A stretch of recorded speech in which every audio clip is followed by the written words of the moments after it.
وہاں 3 4 5 دن حاجی، نمازی، مولوی، غیر مولوی سب ننگے سر نمازیں پڑھ رہے، اور جہاں سے بھی بریدہ میں آگے فتویٰ جاری کر دیا ننگے سر نماز نہیں ہوتی۔ فرمایا اس کے ساتھ نہ ڈانپو، اس کو خوشبو نہ لگاؤ، اسے دفن کر دو، فإنه يبعث يوم القيامة ملبيا، قیامت کا دن ہوگا، لوگ قبروں سے پریشان حال اٹھ رہے ہوں گے، یہ لبیک اللہم لبیک کہتا ہوا اپنی قبر سے اٹھایا جائے۔ حاجی کا مرنا بھی عزت، حاجی کا جینا بھی عزت، زندہ رہے تو اللہ رب العزت اس آدمی کو اگر نیت صحیح ہو تو عزت دیتا یا نہیں؟ جیسے ہی آدمی مکہ سے ہو کر ایک چکر لگا کے اپنے ملک میں چلا جاتا ہے، ہم کو کہہ رہا حاجی صاحب، حاجی صاحب کے بغیر اس کو بلانے کے صاحب بھی لگ گیا، صاحب کتنا بڑا کلمہ ہے ہمارے۔ کبھی صرف انگریز افسروں کو صاحب کہا کرتے تھے، اب جیسے ہی حاجی صاحب ملک میں گئے یہ بھی صاحب ہو گئے۔ اللہ رب العزت نے یہ عزت عطا فرمائی، وہ دل سے نہیں کہ مجھے کوئی حاجی کہے گا میں حاجی اس لیے کر رہا ہوں، حج صرف اللہ کے لیے، حج اللہ کے لیے کرے اور اللہ رب العزت اسے دنیا میں اس طرح کی عزت دے تو یہ جزائے عاجل ہے، یہ وہ جزا ہے اللہ جو بندے کو دنیا میں بھی دے دیتا ہے، دنیا میں بھی عزت ملے گی، آخرت میں بھی انشاءاللہ اس کو عزت ملے گی۔ اس کا تو مرنا جینا ہر اعتبار سے عزت والا۔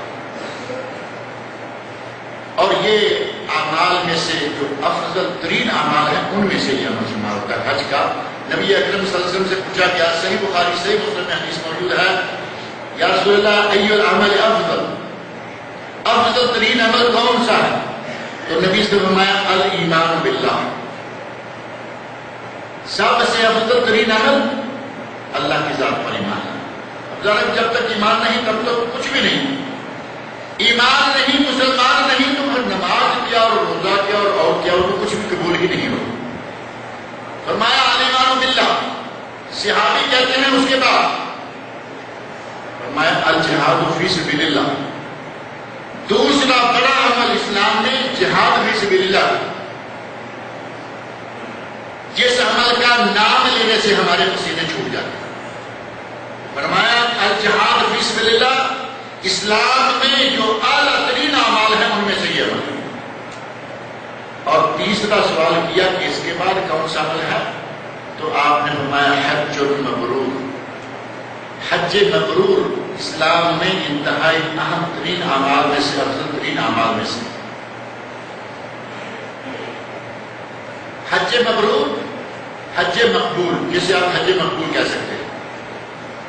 اور ایک حدیث آپ نے مولانا فاروق صاحب سے سن لی ہے، العمرۃ، صحیح بخاری مسلم کی حدیث ہے وہ بھی، العمرۃ الی العمرۃ کفارۃ لما بینہما، ایک عمرہ دوسرے عمرہ کے درمیان کے سارے گناہوں کا کفارہ۔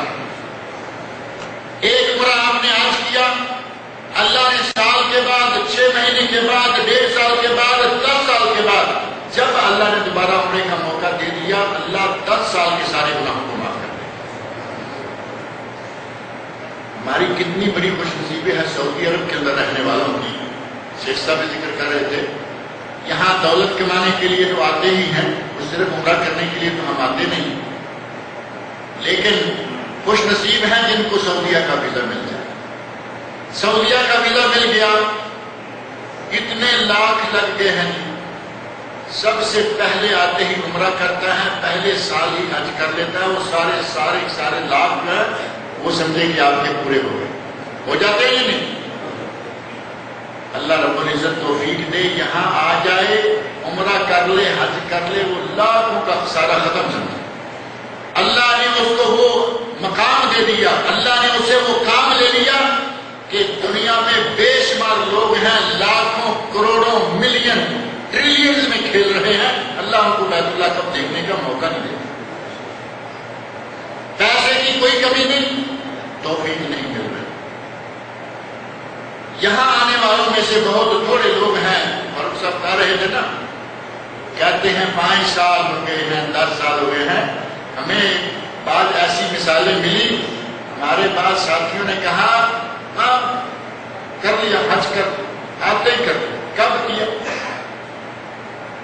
35 ایئر پہلے جب ہم سعودی عرب میں حج کرتے، نہ دوبارہ عمرے کا موقع ملا، نہ کبھی حج کا موقع ملا، حج کر لیا، فرض تو ادا ہو گیا، لیکن اب اندازہ کرو کہ 35 سال سعودی عرب میں رہے، جس ملک کے اندر حج ہوتا ہے، جس ملک کے اندر عمرہ ہوتا ہے، کوئی ویزا نہیں لگوانا پڑتا۔ پہلے تو ایک وہ پیپر ہوا کرتا تھا، ورقہ تنقل جس کو کہتے تھے، جب تک وہ ورقہ نہیں ہوگا مکے نہیں جا سکتے۔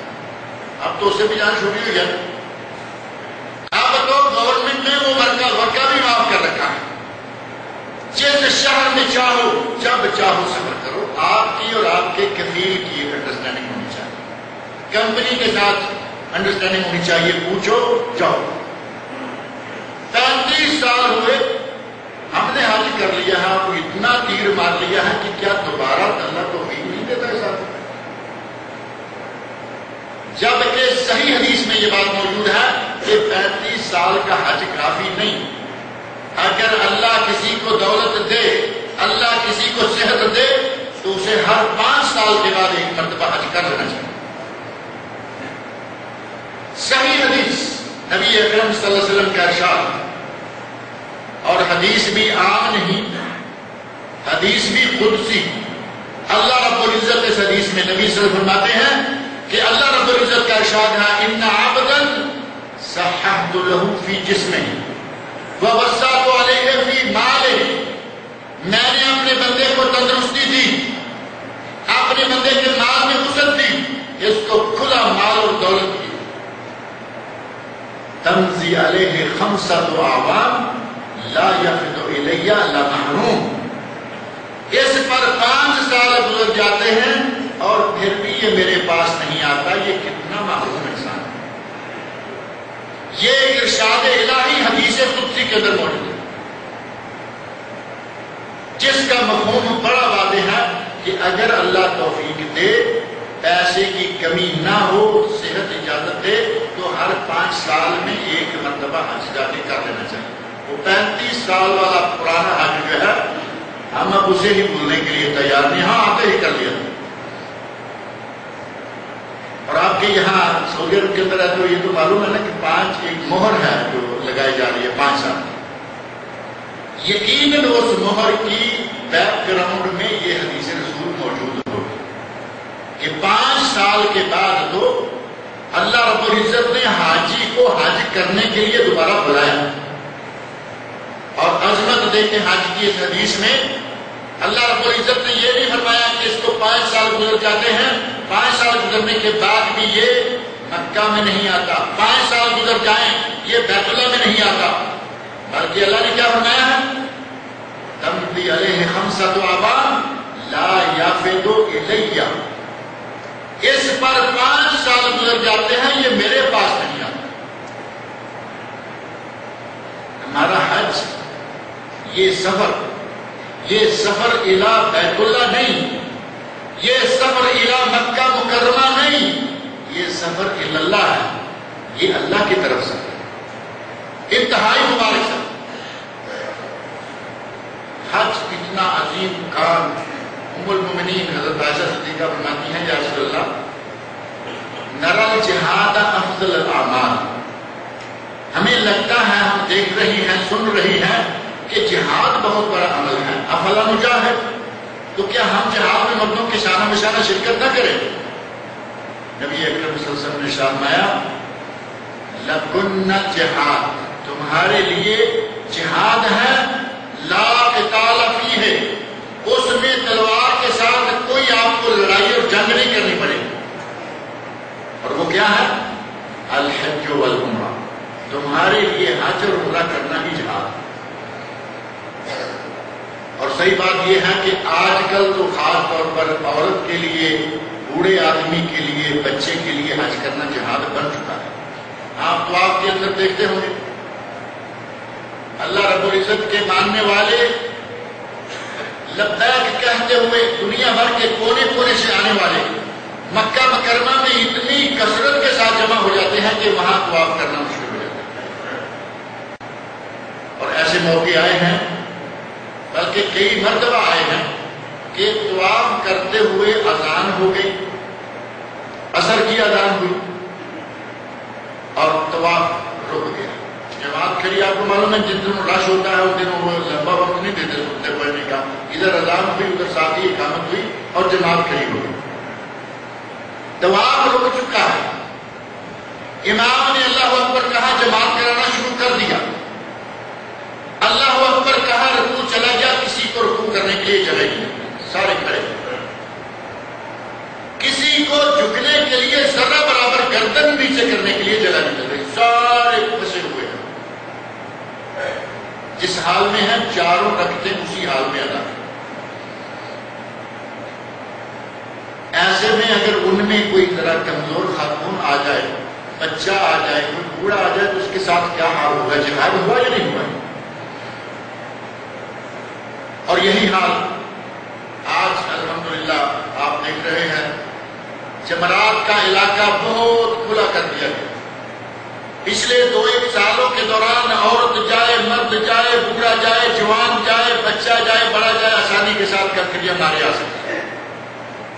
جبکہ یہ 2-3-4 پورشن بننے سے پہلے, یہ جو 3-4 منزلیں بن گئی ہیں, جب پہلے صرف 1 اور 1 تھی, 2, اتنا رش تھا کہ ہر سال کئی لوگ جمرات پر مر جاتے تھے.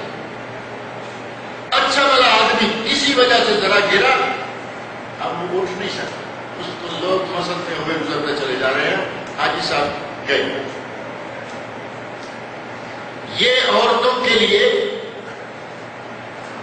کمزوروں کے لیے اور بچوں کے لیے جہاد ہے. اور جہاد کتنا بڑا عمل ہے وہ آپ جانتے ہیں.